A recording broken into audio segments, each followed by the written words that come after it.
Tá certo?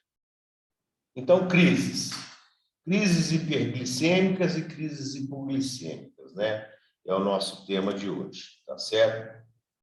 Nós vamos, obviamente, começar aí com as crises hiperglicêmicas, né? Tá aí uma alusão fictícia a um quadro aí que normalmente acaba por desencadear, né? Esses quadros hiperglicêmicos. Essa linda criança aí, por exemplo, comendo aí esse delicioso bolo de chocolate. 4 a 9% das internações hospitalares, como eu disse, né? Ou seja, um número expressivo, elas estão relacionadas ao diabetes mellitus, tá certo? Destes, né, nós teremos duas vertentes principais que os senhores têm que saber tratar e diagnosticar de maneira correta. Quais são? Cetoacidose diabética, tá certo? E o estado hiperglicêmico hiperosmolar não cetótico. Ou seja, essas duas entidades, elas serão aí responsáveis, tá certo? Pela expressão destas duas patologias no pronto atendimento. Como que eu conceituo o CAD, a cetoacidose diabética? Primeiro, uma glicemia maior que 250 miligramas por decilitro. Tá? A presença de uma osmolaridade sérica efetiva, né? Não tão pronunciada ou tão pouco menos pronunciada, de forma variável. Um pH arterial obtido por uma gasometria, já são aí craques em interpretar, tá? Um pH menor do que 7,30, tá certo? E associado a um anion gap aumentado, tá bom? E a cetonemia ou uma cetonúria fortemente positiva. Essas, então, são as principais particularidades, tá certo? Aliás, são as principais, não particularidades, são as principais características para a gente poder fazer o diagnóstico de uma certa acidose diabética, perfeito? E o estado hiperosmolar hiperglicêmico não cetótico. Glicemias bem, mas bem acima que 600 miligramas por decilitro, tá certo? Em algumas literaturas, nós vamos observar aí um ponto de corte de 550 miligramas por decilitro. Mas, ou seja, é aquele paciente que chega, você está de plantão, você está na UTI, você está no pronto-socorro, a enfermeira ou o técnico de enfermagem chega, doutor, olha aqui o aparelhinho, eu acabei de medir o DESC, deu HI, ou seja, tem muitos daqueles aparelhos que aferem até a máximo de 500, né? Ou seja, uma glicemia maior do que 600 miligramas por decilitro. A osmolaridade sérica calculada, ela vai ser uma osmolaridade alta, em função exatamente do quadro de desidratação que ocorre com maior intensidade nestes quadros. Nós vamos ver a seguir, né, em alguns slides próximos aí. Essa osmolaridade, ela tem que estar, no mínimo, acima de 320 miliosmóis por quilo. Tá? E já o potencial hidrogênio iônico, o pH, né, diferentemente do CAD, ele vai estar acima de 7,30. Portanto, essas são as principais características, né, que conceituam e diferem, dividem, né, o estado de cetoacidose diabética do estado hiperglicêmico hiperosmolar. Falando um pouquinho mais da cetoacidose diabética, o que nós vamos observar na cetoacidose diabética? Primeiro, esse paciente, ele, assim, invariavelmente, tá? Isso não é uma regra, porém as exceções são pequenas, tá bom? Ele é portador de diabetes mellitus tipo 1, né? Ou seja, um paciente com ausência relativa ou absoluta de insulina. Esse paciente portador, tá certo? Desse diabetes mellitus tipo 1, em sua grande maioria das vezes, tá certo? Ele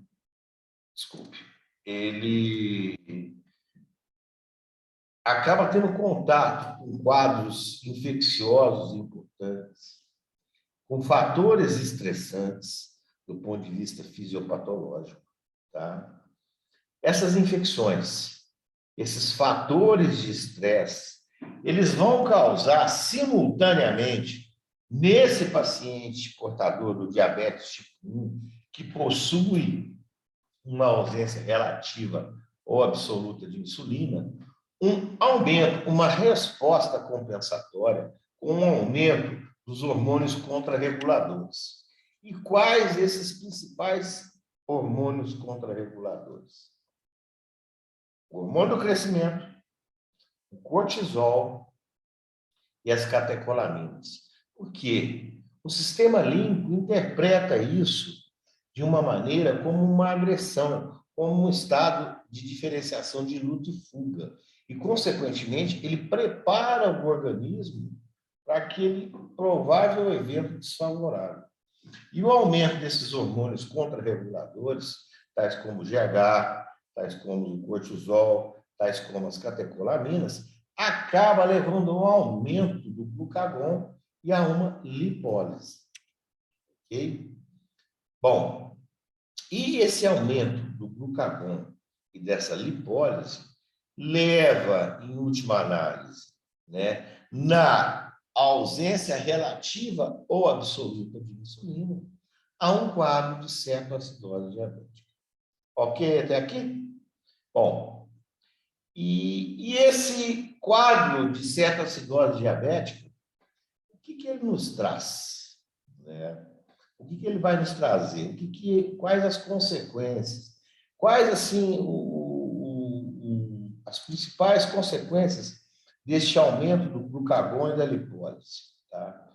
Você vai ter exatamente o quê? Você vai ter um incremento na gliconeogênese, né? Principalmente ele é advindo do metabolismo de gorduras e de proteínas, tá certo? Você vai ter um incremento na glicólise hepática, né, principalmente, em decorrência da quebra do glicogênio. Tudo isso faz o quê? Aumenta muito a produção de açúcar, tá certo? E o aumento dessa produção de açúcar acaba desencadeando uma diurese osmótica de características marcantes e acentuada, tá certo? Por isso que uma das principais características clínicas de um paciente com diabetes mellitus é o quê? A poliúria, tá bom? E essa diurese osmótica aumentada acaba trazendo o paciente, tá, por vezes, a um quadro, né, de desidratação intensa, aonde, se nós calcularmos a osmolaridade sérica, tá certo? Nós vamos observar que, invariavelmente, ela vai estar aumentada. Tá bom? Bom, então, assim, nós conseguimos entender, de uma maneira assim, geral, o efeito da gliconeogênese e da glicogenólise. Agora, e a acidose? O que cetoacidose diabética? Né?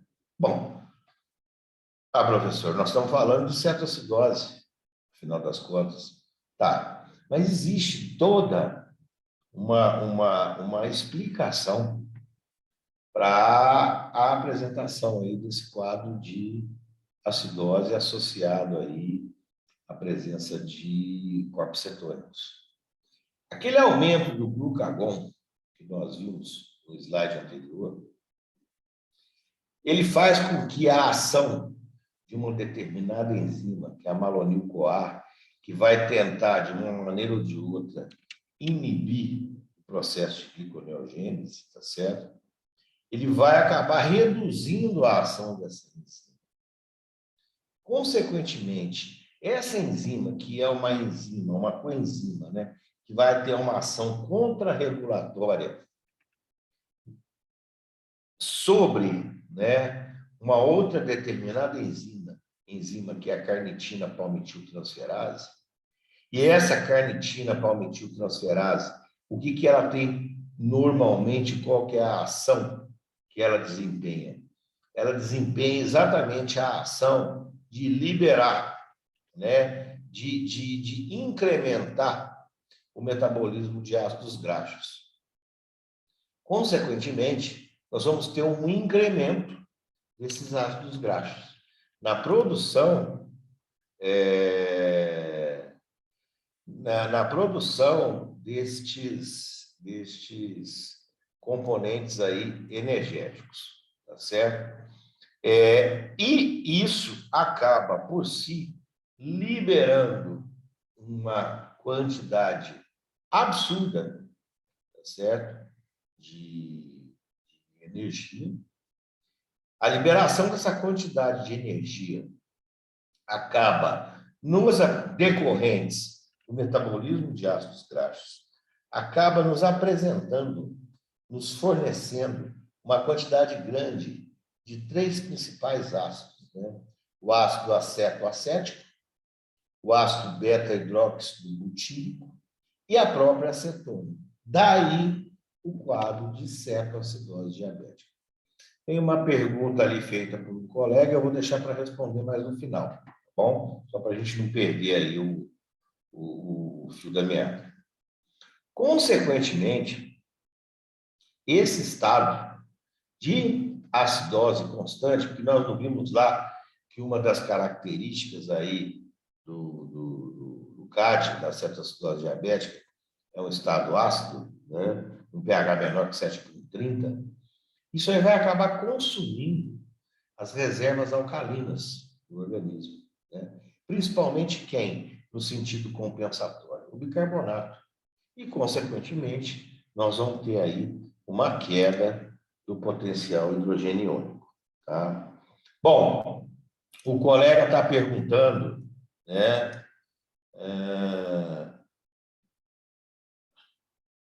Sim, Lucas, o raciocínio está correto.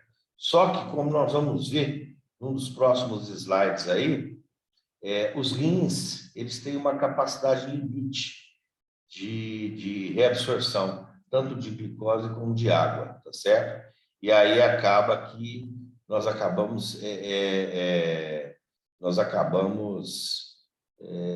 entrando nesse estado de hiperosmolaridade. Nós vamos ver aqui nos próximos slides. Bom, então, em relação ao quadro de cetoacidose diabética, a fisiopatologia, tá? A fisiopatologia básica, né, dessa doença tão prevalente, pode ser assim esquematizada, sistematizada.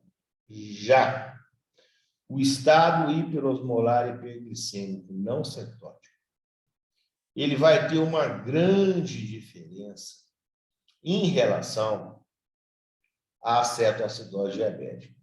E qual que vai ser a grande diferença? No estado hiperglicêmico, hiperosmolar hiperglicêmico, tá? Não cetótico, no caso do CAD, nós temos uma deficiência praticamente absoluta de insulina, tá bom? E aqui, porque essa é uma doença que os senhores, que as senhoras vão observar, que ela acontece muito mais no paciente portador do diabetes tipo 2, tá certo? Ou seja, aquele paciente que vai desenvolver aquele quadro de diabetes já aí na sua meia-idade, tá? Ou talvez um pouco antes, em função aí de um mau funcionamento metabólico ou plurimetabólico que envolve aí todo o metabolismo do organismo, né? E tem um componente realmente genético familiar importante, tá certo?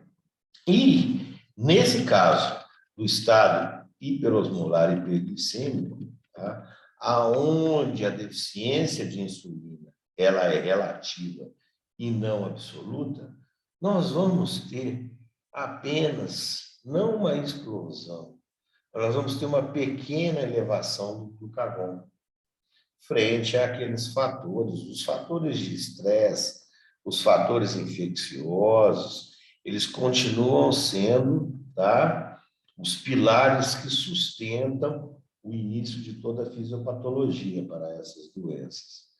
Mas essa pequena elevação do glucagon não vai levar, tá, a um importante metabolismo lipídico para suprir um déficit de energia, aonde nós observamos no CAD, tá? E, consequentemente, tá, que fique bem gravado, bom, que, consequentemente, nós não vamos ter produção de cetoácidos de uma maneira rotineira. Vejam bem, medicina não é uma ciência exata, tá? As exceções podem acontecer, mas, de um modo geral, nós vamos ter a inexistência de metabolismo lipídico e, consequentemente, falta de produção de cetoácidos no estado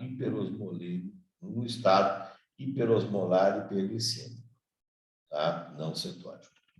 Bom, uma das características mais marcantes, porém, no estado hiperosmolar hiperglicêmico não cetótico, é a diurese osmótica. Você tem aí um quadro de desidratação muito mais intenso, tá? Na cetoacidose diabética.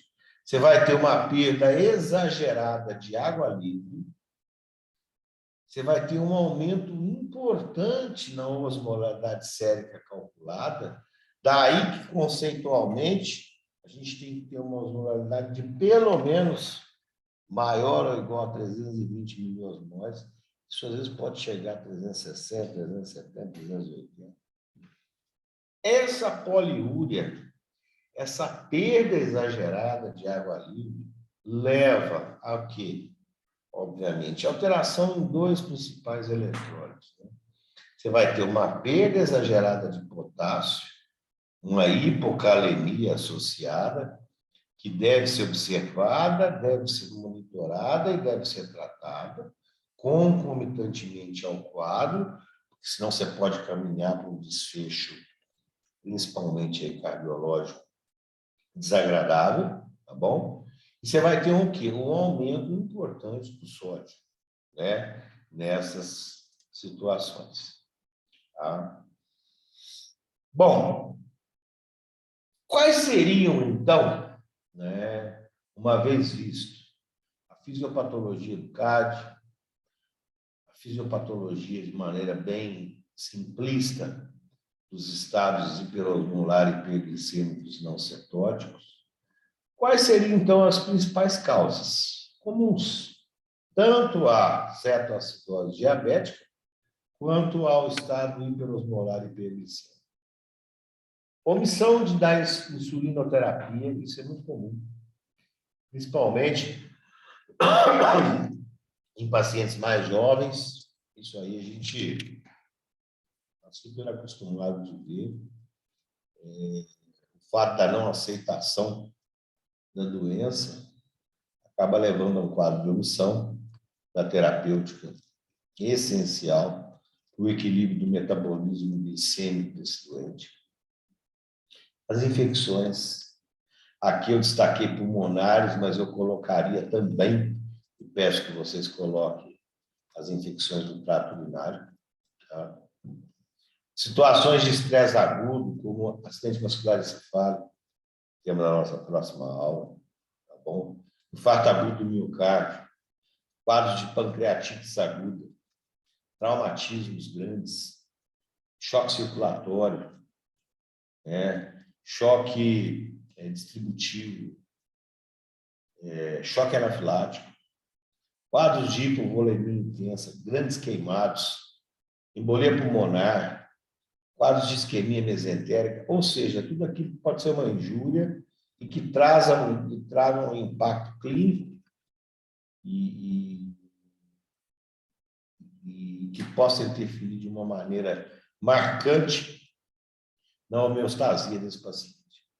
Existem outras patologias que vêm aí num grau menor de incidência, né, que podem estar, inclusive, associados aos quadros aí de cardio ou de EHH, acromegalias, hemocromatose, hipertireoidismo, né? Problemas mecânicos nos pacientes que usam aquelas bombas de aplicação de insulina, abuso de substâncias que podem liberar muitas catecolaminas, principalmente as drogas de abuso, como a cocaína, tá bom? Alguns medicamentos, inegavelmente, todos já sabem e conhecem, né, os grandes benefícios dos corticoides, mas o grande fator limitante e de desfechos negativos pelo seu uso inadequado, que é o desenvolvimento aí dos quadros de hiperglicemia e favorecer aí os quadros infecciosos, que acaba favorecendo também o aparecimento dos quadros de hiperglicemia. Algumas outras drogas, aí, como os bloqueadores beta-adrenérgicos, os simpático-miméticos, inibidores de protease, aí, tá? Somente aqueles relacionados ao tratamento do paciente com imunodeficiência secundária, bloqueadores de canal de cálcio, etc, etc. Então, essas seriam aí algumas das principais causas em conjunto, tá certo? Que podem levar a esses dois quadros aí, dessas duas entidades aí hiperglicêmicas comuns no dia a dia do pronto atendimento. Bom, o paciente chegou à história, né? Ela invariavelmente, a história clínica completa dessa história vai nos levar, vai nos remeter invariavelmente a uma evolução lenta e progressiva dos sinais e sintomas de uma descompensação do diabetes mellitus, tá certo? Entre os quais, se vocês estão cansados de saber, nós destacamos aí a poliúria, a polidípsia, a perda de peso, náuseas, tá? Vômitos, a sonolência excessiva, o torpor e, em alguns casos, principalmente aí como resolução dos desfechos de forma negativa, o próprio coma, né? Que é, inclusive, uma das ocorrências mais comuns no estado hiperosmolar hiperglicêmico. Tá? E esse coma ele vai acabar acontecendo principalmente em decorrência do aumento excessivo da osmolaridade plasmática que nós observamos nesses pacientes. Um exame físico, gente. Um exame físico, aquele paciente desidratado, mucosas secas. Se acidose marcante, a presença da respiração de Kussmaul, tá certo? A hiperpneia, né? Um paciente com uma hipotonia muscular, uma hipotonia dos glóbulos oculares, um tempo de enchimento capilar bem alargado, né? Extremidades mais frias, por vezes aí um pulso rápido e filiforme, no sentido de tentar compensar. A pressão arterial, dependendo do momento em que esse paciente chega, do capítulo em que a doença, né, está se projetando ali para nós médicos, ele pode ter uma variação grande da pressão arterial, desde a normalidade até o choque, né? Quanto mais esse paciente intensifica o quadro de desidratação, visto que é um processo, né, um moto contínuo, tá certo? E isso vai acabando tornando muito dolorosa, né, o deslizamento das membranas que recobrem aí a maioria das vísceras, né? Tá certo? Os seus folhetos parietais e viscerais. E, consequentemente, isso vai diminuindo, que é um líquido, vocês concordam? Como todo líquido aí, do ponto de vista orgânico, fisiológico, para o ser humano, ele deve ser composto, aí tem uma composição grande de água, esse paciente está se desidratando. Consequentemente, esse líquido, por exemplo, que vai lubrificar o espaço pleural, o espaço peritoneal, o pericárdio, tá? Tudo isso vai se diminuir e vai começar a intensificar o atrito entre esses folhetos, tá certo? Aonde, em alguns casos, nós vamos observar defesa muscular, dor abdominal, dor torácica, dor do tipo pleurítica, enfim. Pode sugerir aí uma gama de outras doenças, tá? O estado hiperosmolar que está acontecendo também de forma constante, ele pode chegar em um nível de concentração tão alto que induz ao coma, né? Juntamente com um sódio extremamente aumentado. Chega-se aí a observar sódios aí de 180, 185 miliequivalentes por litro, certo? E, finalmente, ainda em relação ao exame físico, em alguns casos a gente vai ter a dilatação, a atonia e a estase gástrica, tá certo? Que vai agravar o quadro de vômitos, que vai agravar ainda mais a desidratação, tá certo? E que vai acabar piorando ainda mais, né? E dificultando ainda mais o início do tratamento da acidose e da desidratação. E esse paciente, obviamente, se não for adequadamente atendido, ele vai acabar evoluindo aí para o óbito, né? E não é incomum, tá bom, gente? Bom, em alguns casos, principalmente na cetoacidose diabética, né, onde e normalmente, pessoal, porque conceitualmente é um pH menor que 7,30, associado a uma glicemia maior que 250, um bicarbonato, né, menor do que 15, tá certo? E a presença de cetonemia ou cetonúria fortemente positiva. Mas esses pacientes, eles acabam chegando para a gente, né, ou nós indo ao encontro deles, enquanto estamos aí em enfermarias ou UTIs, tá certo? Normalmente, quando nós fazemos as primeiras gasometrias, esse pH aí vai estar em torno de 7, 6,9, 7,10, bicarbonatos aí abaixo de 10, 8, 6, praticamente incompatíveis com a vida, tá? O hálito, com certeza, você já vai estar com um incremento no metabolismo de ácidos graxos de tal magnitude que a quantidade de cetonas liberadas vai ser muito alta, então esse indivíduo vai ter o hálito cetônico. E aí vem, né, igual eu coloquei lá atrás, o padrão ventilatório de Kussmaul, tá? Que são respirações rápidas, profundas e sem pausas, conforme a gente vê no gráfico aí embaixo, tá certo? Do slide. Exatamente no sentido de tentar compensar, né? Vocês lembram lá da nossa aula de acidose e alcalose? A primeira compensação da acidose são exatamente os pulmões, né? Então, existe essa tentativa de compensação com essa respiração rápida, profunda e sem pausas, que é a respiração do pulmão, certo? E aqui, tá? Em resposta à pergunta do nosso colega, né, em relação aí à questão aí da diurese, da osmolaridade, eu acredito que isso responda a você. As glicemias acima de 180 miligramas por decilitro ultrapassam, tá, do ponto de vista fisiológico, a capacidade de reabsorção de glicose renal.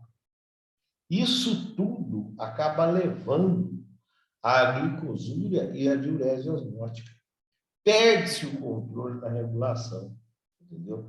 Além do excesso, né, de solutos na urina que acaba sendo não reabsorvido. E dentre esses aí, o astro principal do nosso filme de hoje é a glicose. O indivíduo acaba apresentando essa diurese osmótica, os que não conseguem reter, né? E aí, consequentemente, ele vai acabar evoluindo para um quadro aí de desidratação intensa. No tecido adiposo, tá? Nós vamos observar uma vasodilatação importante. Às custas de quem? À custa principalmente das próstatas ciclinas, tá certo? Existe um aumento também, tá? Paradoxal aí, nessas próstatas ciclinas, que vão, no tecido adiposo, principalmente, levar a um quadro de hipotensão e choque, e no tecido esplâncnico, né, ela vai levar a uma vasoconstricção, que leva a um quadro de dor abdominal muito comum nos quadros de cetoacidose diabética, e essa dor abdominal, inclusive, acaba sendo até um diagnóstico diferencial para quadros de abdômen agudo. Tá bom? Uma outra consequência importante aí que nós observamos nesses estados hiperglicêmicos e com especial atenção para a cetoacidose é um incremento aí na produção de citoquinas.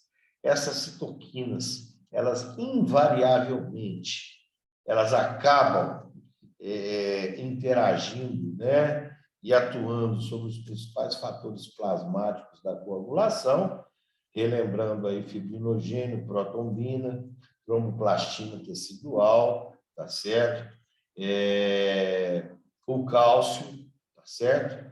E os fatores estabilizadores de fibrina, dentre outros. Isso tudo associado a um quadro de estase. Isso tudo associado a um quadro de hipercoagulabilidade decorrente desse incremento das citoquinas, associado aí a um aumento da osmolaridade sérica, tá certo? Podem desencadear quadros de tromboembolismo pulmonar, como nós estudamos na última aula, tá bom? E as consequências desse tromboembolismo. Laboratorialmente, assim, não tem muito segredo, né? O que nós temos que avaliar nesses pacientes com CAD e nos estados hiperosmolares e hiperglicêmicos, além daquilo que é o básico.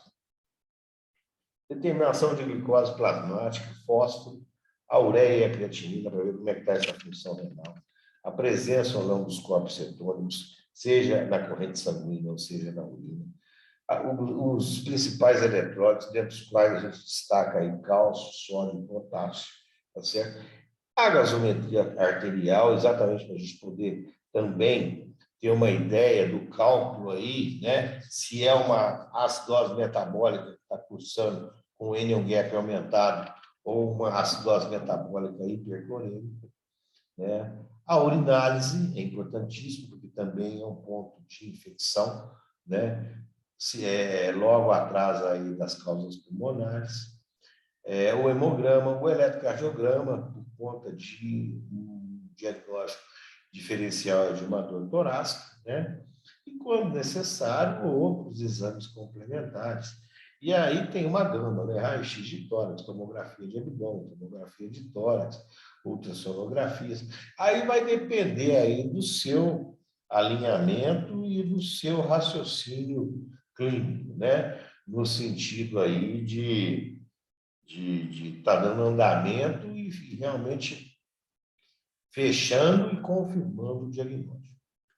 A pedra angular, eu não diria a pedra, mas as três pedras que nós estamos enxergando aqui, formando esse V, tá certo? Do tratamento dos estados hiperglicêmicos associados à cetoacidose ou estados hiperglicêmicos hiperosmolares não cetóticos. 3. Hidratação, insulinoterapia e correção dos fatores precipitantes. Se você tiver em mente essas três pedras angulares diante de um paciente que você acabou de diagnosticar com IHH ou com CAD, eu tenho certeza que, se você tiver a base, o conhecimento necessário, que eu espero que vocês venham a ter, tá certo?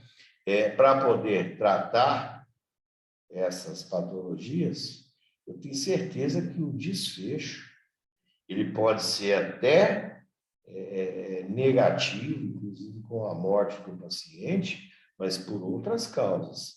Senão, você não vai preencher ali no atestado de óbito que a principal causa foi a cetoacidose diabética ou o estado hiperosmolar hiperglicêmico não cetótico, tá certo?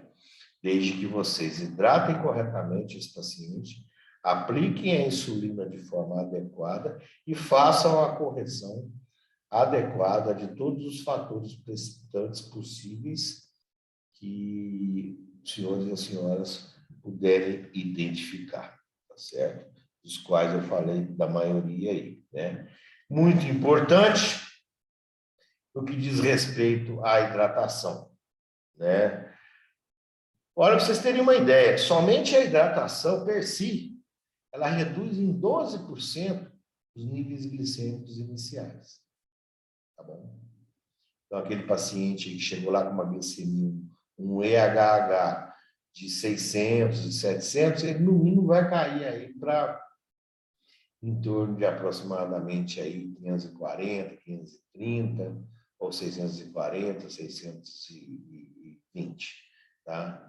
Para mim corrigir a hidratação, desde que esse paciente não seja cardiopata e não tenha o risco de fazer aí um quadro de uma IC aguda, que também vai ser tema da nossa aula daqui a 2 semanas, tá certo?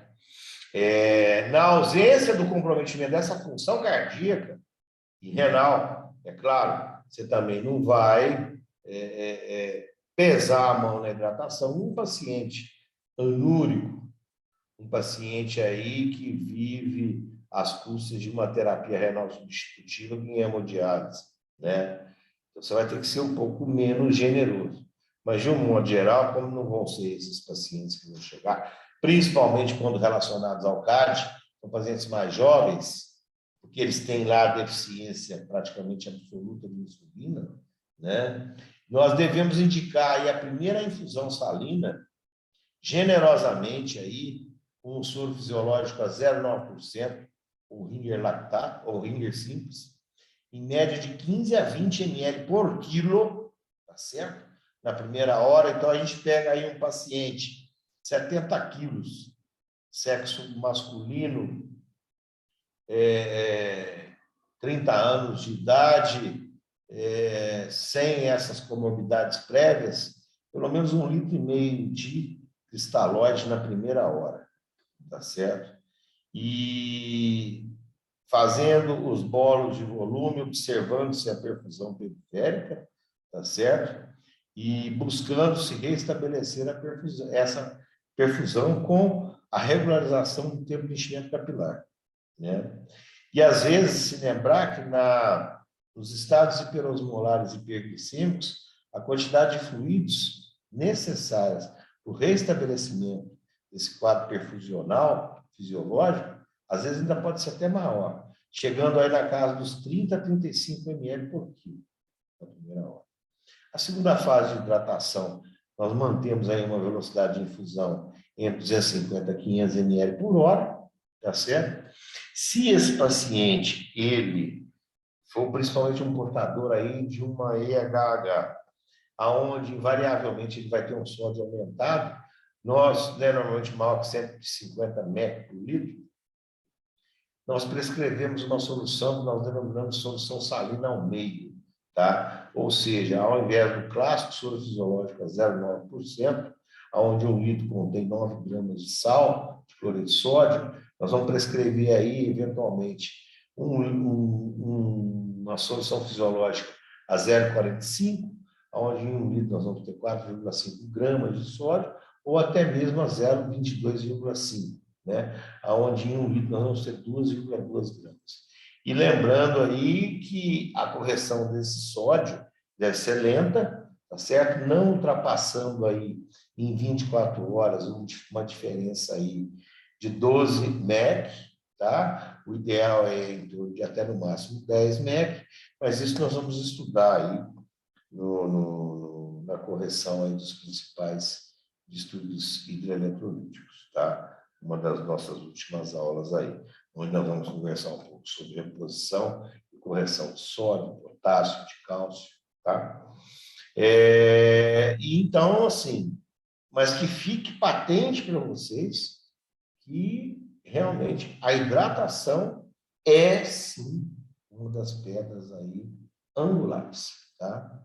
É fundamental também que seja aqui colocado, né, que quando a glicemia daquele paciente chegar entre valores aí de 250 a 300 miligramas por decilitro, tá? Nós devemos, independentemente de ser diabético, nós devemos substituir a solução cristalóide por soro glicosado a 5%, tá certo? Por quê? Nós vamos fazer isso exatamente para a gente quebrar aquele quadro inicial, tá, de cetose que eu passei, que eu mostrei para vocês. A partir do momento que você hidrata, a partir do momento que você reduz os índices glicêmicos, e reduzindo os índices glicêmicos, você consegue diminuir essa diurese osmótica. Esse paciente ele não fica tão desidratado, tá certo? Você tem que fazer com que esse incremento energético que vai direto para a mitocôndria, oriundo da atenuação da ação da malonil-CoA, liberando a carnitina, palmitiltransferase, esse incremento ele seja extinto. E para você extinguir este incremento, certo? Nós vamos ter que, basicamente, oferecer energia para esse paciente. E nós oferecemos energia para esse paciente associando o soro glicosado, independentemente desse paciente ser um paciente diabético. Isso, gente, é questão de residência, isso é questão de prova, isso aí é uma coisa que vocês não podem nunca mais esquecer, tá certo? Ah, professor, mas o paciente é diabético, como é que eu vou dar glicose? Como é que eu vou explicar para ele ou para a família que ele está tomando glicose? A glicose vai ser corrigida com a insulinoterapia, tá certo? Mas é importante que você quebre, principalmente no CAD, aquele incremento de ácidos graxos, porque senão o seu paciente vai continuar em cetose. Ele vai continuar produzindo ácido, tá certo? E se ele continuar produzindo ácido, ele vai perpetuar aquele pH mais baixo, tá certo? Então, isso aqui é fundamental que não seja esquecido. E espero que isso aconteça, né? Ou seja, que vocês não se esqueçam nunca mais desse detalhe.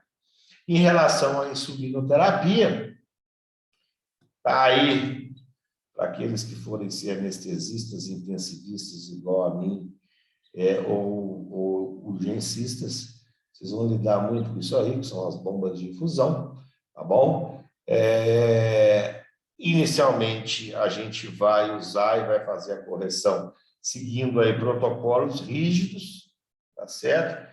Isso aí, cada serviço dispõe de seus protocolos de correção, de velocidade, de infusão, de preparação, de um modo geral, tá?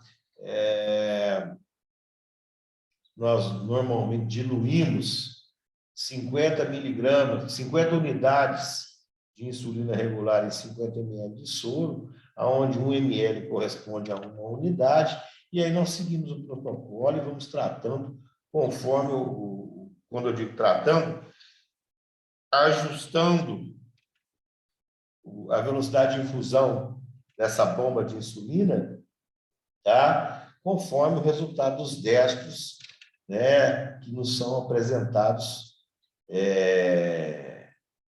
hora após hora, né? Até nós chegarmos no momento aí de mantermos a glicemia nos níveis anteriormente aí descritos. A via de escolha, tá?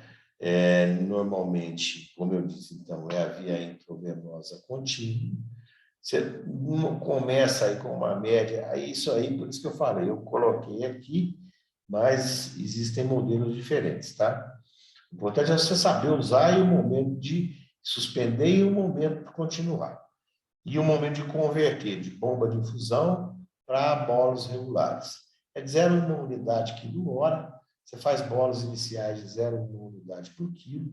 Você deve evitar os bolos em crianças que são mais sensíveis para desenvolverem quadros de hipoglicemia. Prestar muita atenção, mais uma vez, no potássio sérico. Potássio aí, sérico, abaixo de 3,3 mil equivalente por litro. Você tem que primeiro corrigir, ou corrigir concomitantemente a hipopotassemia desse paciente com o início da bomba de infusão. Nós vamos aprender que, inclusive, um dos arsenais terapêuticos que nós temos para tratar quadros de hiperpotassemia grave é exatamente as bombas de insulina, tá certo? Mensurar a glicemia capilar de hora em hora, tá bom? E espera-se, desde que você tenha hidratado corretamente, que você tenha feito tudo certinho, uma queda de 50 a 70 miligramas por hora, tá? Aí nos valores glicêmicos iniciais, tá? Então, chegou com uma glicemia de 600, primeira hora aí 15,30, segunda hora aí 470 e assim sucessivamente, tá bom? Se isso não estiver acontecendo, recomenda-se empiricamente dobrar a velocidade de infusão da bomba.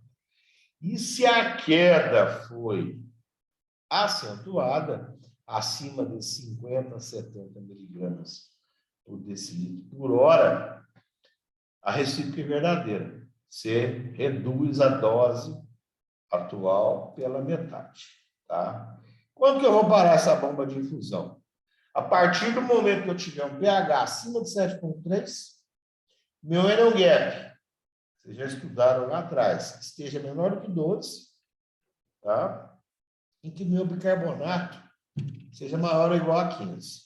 Nesse momento, você encerra a infusão de insulina contínua e passa pelo esquema de correção através de bolos subcutâneos, conforme também o protocolo pré-estabelecido, onde você tem uma glicemia-alvo e uma quantidade de unidades de insulina que você vai fazer conforme o resultado obtido. Tá bom? Bom, aqui o potássio, como eu disse, né? Normalmente aí, quando menor que 3,3, ele deve ser corrigido, obrigatoriamente, sempre que menor que 3,3, tá certo? Você deve fazer já uma correção prévia entre 3,3 e 5. Você vai dosando o potássio a cada 2 ou 3 horas, principalmente do uso e da presença de bomba de insulina, e repõe 25 mEq quando necessário. Lembrando que, no Brasil, a apresentação de cloreto de potássio é 19,1%, tá certo? Ela me dá em miliequivalentes, o equivalente aí a 24,8 mEq, 25 mEq por ampula, tá bom? E acima de 5 mEq, obviamente, você não precisa repor potássio. O bicarbonato. O bicarbonato é, assim, o calcanhar de Aquiles. Tá? Vocês vão ver isso. É o calcanhar de Aquiles no tratamento da cetoacidose diabética e do estado granular hiperglicêmico. Ele é utilizado de forma, por vezes, desnecessária, certo? De uma maneira, assim, pouco científica, com base em resultados de gasometrias, que não vão expressar, às vezes, a gravidade do quadro, e ele acaba sendo passado na frente de terapias convencionais de grande importância, por exemplo, na própria hidratação, tá certo? E acabam trazendo efeitos aí indesejáveis para o paciente. Nós só vamos repor bicarbonato para o paciente em uma situação de uma crise hiperglicêmica, seja ela por cetoacidose diabética ou por um estado hiperosmolar hiperglicêmico, se o pH estiver menor do que 6,9. Tá? Fora isso, a hidratação e a insulinoterapia, aliada à correção dos distúrbios eletrolíticos, além do início do tratamento da causa desencadeante, já é suficiente. Tá? Então, lembrar que bicarbonato somente se pH menor que 6,9. E, além disso tudo, né, já cientes que a cetoacidose diabética e o estado hiperosmolar hiperglicêmico, por si só, trazem quadros aí de rebaixamento do nível de consciência, né? Por si só, a gente, ao infundir de maneira desnecessária o bicarbonato, porque você viu que ele está lá com pH um pouco mais baixo, ou que o próprio bicarbonato sérico também está aí um pouco baixo, mas não a níveis que possam trazer aí risco iminente de morte, tá? O bicarbonato, após a sua administração venosa, pessoal, ele reage com a presença dos prótons H+, que estão livres na circulação, né? Ele forma água e CO2, certo? Esse CO2 ele é eliminado pela respiração, principalmente se o paciente estiver apresentando um padrão de Kussmaul, né? E aí vai acabar melhorar o pH do sangue periférico, né? Aquela primeira resposta pulmonar. Mas, paradoxalmente, né, como o bicarbonato não atravessa facilmente a barreira hematoencefálica e o CO2, que vai ser formado pela sua difusão, atravessa, vai acabar ocorrendo uma piora, né? Porque esse CO2 vai se ligar à água, né, no líquido, e vai acabar formando um ácido carbônico. Isso vai piorar o pH, vai acidificar o líquido, tá certo? E essa acidificação do líquido, essa acidose paradoxal, indiscutivelmente, ela vai piorar o status mental e vai acentuar o quadro de estupor ou coma desse paciente, que por vezes acaba postergando, né, que esse paciente mantenha um Glasgow adequado, um Glasgow acima de 8, né, e você vai ter que acabar protegendo a via aérea desse paciente com a intubação. Então, assim, realmente, o uso do bicarbonato, ele tem que ser um uso, assim, criterioso, tá bom? Então, principalmente em função destes detalhes que eu acabei de colocar para vocês. Vamos tratar a causa desencadeante, né? Se for uma infecção, antibiótico, se for um abdômen cirúrgico, a cirurgia, etc, etc. Aqui algumas diferenças entre cetoacidose diabética e estado hiperosmolar, né? Hiperglicêmico não cetótico. Isso aí tem no livro de emergências, tá certo? Mas é basicamente tudo aquilo que eu falei, tá bom? E agora, rapidamente, tá? Após nós termos feito aí essa explanação um pouco mais detalhada a respeito dos estados hiperglicêmicos, eu rapidamente vou falar de hipoglicemia para vocês. Eu sei que vocês têm compromisso aí, a aula próxima, né? Mas a hipoglicemia é rápida. A hipoglicemia, pessoal, é basicamente o inverso, né, de tudo aquilo que nós conversamos, para a gente caracterizar de uma maneira bem acadêmica, tá, os quadros hipoglicêmicos. Nós temos que ter a tríade de Whipple. Do que é composta essa tríade de Whipple? Sinais e sintomas de hipoglicemia, uma glicose plasmática baixa, tá certo? No caso do paciente não diabética, abaixo de 50 e no paciente diabético é considerado hipoglicemia, valores abaixo de 70 miligramas por decilitro.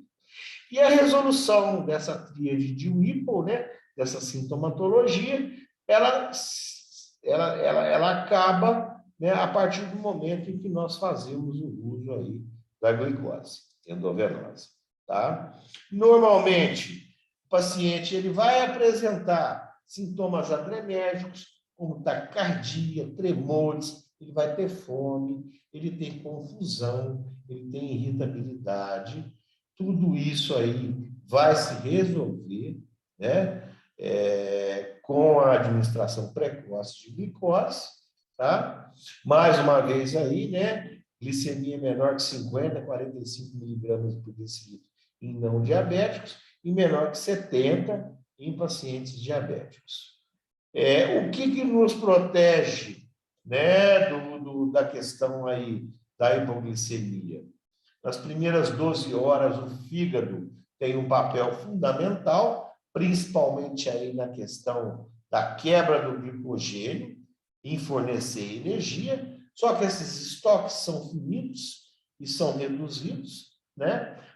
A partir da 13ª, 14ª hora, até por volta da 48ª, 49ª hora, nós vamos aí ter a ação principalmente no fornecimento de energia através aí, né, da quebra do glicogênio, tá certo?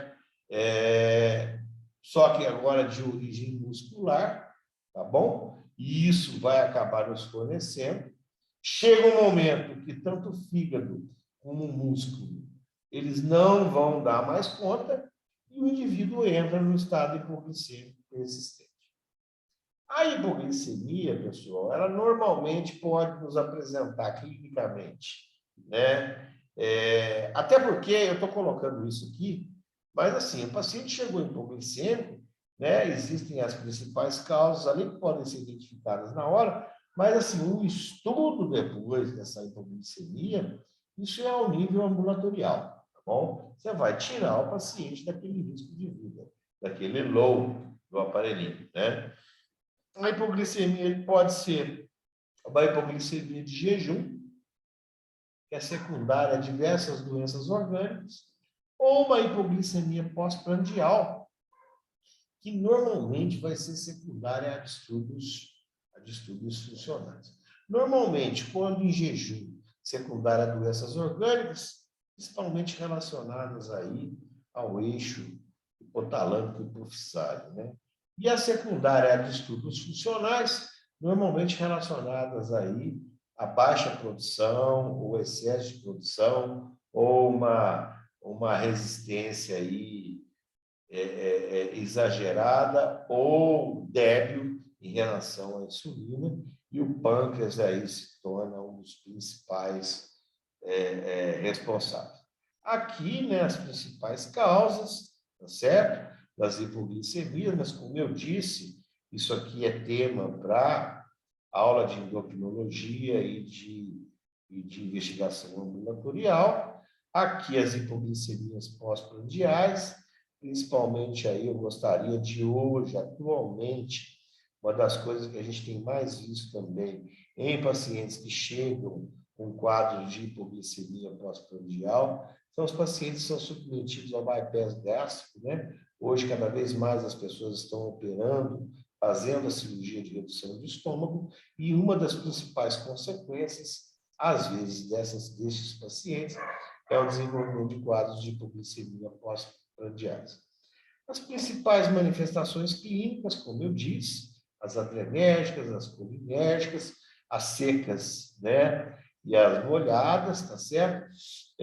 As neuroglicopênicas, principalmente no não diabético, com glicose abaixo de 50 miligramas por decilitro, cefaleia, letargia, irritabilidade, distúrbios comportamentais, confusão, sonolência, coma com níveis abaixo de 30 miligramas por decilitro, e convulsões, né, importantes, que a gente sabe que o principal substrato energético do cérebro é a glicose, ele não produz nada, ele só absorve, e 25% do débito cardíaco vai para cá. Se você tem um quadro de hipoglicemia, com certeza, se o nível estiver muito baixo, você vai acabar convulsionando. O tratamento, gente, dos quadros de hipoglicemia, tá? É super simples, tá bom? Glicose endovenosa, normalmente em ampolas a 50%. Você começa com 2, 3, 4 ampolas, vai fazendo aí com déficit de horário, mantém o soro glicosado a 5% em infusão contínua, 20, 25 gotas por minuto. Se